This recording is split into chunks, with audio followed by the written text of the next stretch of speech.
In 1933, 33rd degree Freemason Franklin D. Roosevelt added the Great Seal to the U.S. dollar, transforming it into an occult talisman.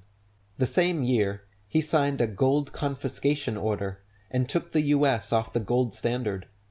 At a press conference on March 8, 1933, he joked, "As long as nobody asks me whether we are off the gold standard, that's all right, because nobody knows what the gold standard really is."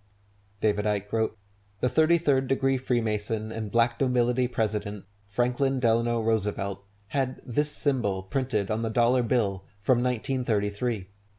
It was a symbol of secret societies in Europe long before anyone heard of the United States, and it is awash with Freemasonic and secret society symbolism going back to the ancient world. Notice the symbology and numerology used on the dollar bill. The most obvious symbol is the Illuminati pyramid, with the hovering, all-seeing eye in the capstone. Opposite this is the All-American Eagle, with a downturned U.S. flag affront its chest. These and many other symbols on the dollar come from the ancient stellar, solar, and lunar cults. Michael Tessarian wrote, "The pyramid is for the stellar cult, as are the various stars that appear on the bill. The golden eagle is for the solar cult. The eagle is the symbol of America because it signifies the constellation in Scorpio called Achaea. Scorpio is the sign of power, money, and wealth, as well as secret knowledge. The U.S. elections are held right in the middle of Scorpio, and the birthday of America is in the scorpionic decanate of Cancer. The color green also relates to the solar cult. The number 13, which appears frequently on the dollar bill, stands for the lunar cult.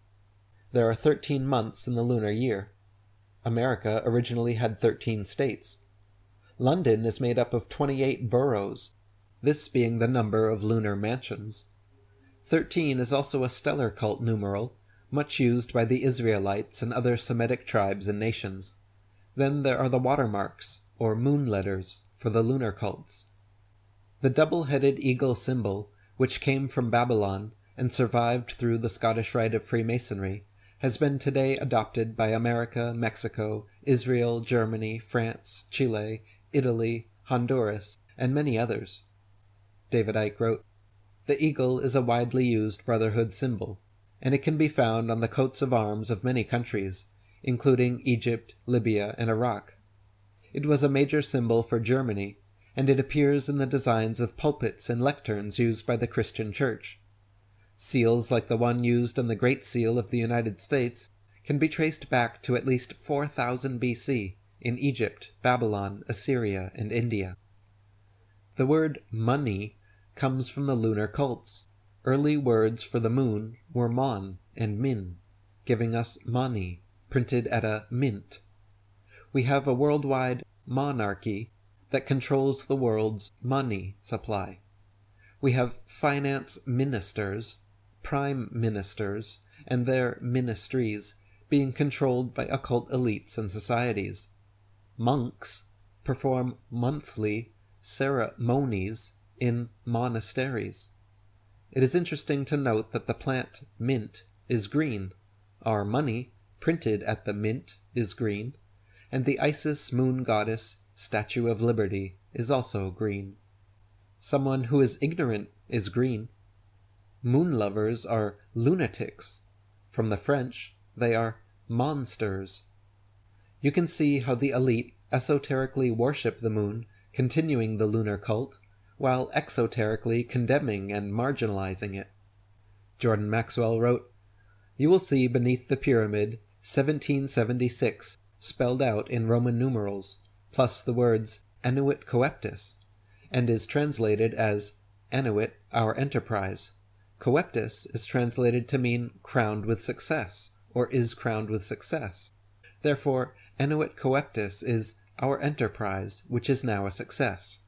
Then, in order to find out what enterprise was a success, read on the $1 bill at the bottom of the pyramid, Novos Ordo Seclorum, which translates as the New Order of the World, the New World Order.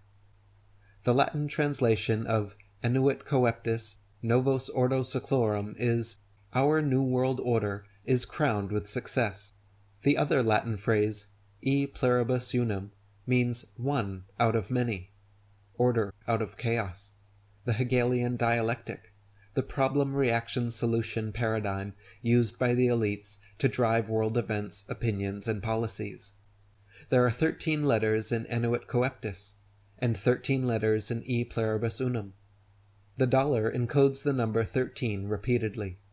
There are 13 stars above the eagle's head, 13 steps on the pyramid, 13 vertical bars on the shield, 13 horizontal stripes at the top of the shield, 13 leaves on the olive branch, 13 arrows, 13 fruits, and 13 numbers. If you draw a 6-sided Star of David hexagram around the pyramid on the back of the dollar, 5 of the 6 corners will point to letters ASMON, or when you rearrange them, MASON. Jordan Maxwell wrote, "You will find on the dollar bill the eagle, which comes from the ancient concept of the phoenix, and has 13 stars above it. The 13 stars are arranged in the configuration of the Star of David, or the hexagram. Most people think the 13 stars represent the original 13 colonies. In the first place, why did they have to have 13 colonies? Why couldn't they have 27, or 4, or 10? When one understands that the number 13 is a very important, profound Masonic number, and that many of the founding fathers of this country were Freemasons, as well as Rosicrucians, then you will follow this connecting thread of material to see what was actually being created. They knew what they were doing when they divided this country into 13 colonies. The number 13 is not an unlucky number for them. It's an unlucky number for you."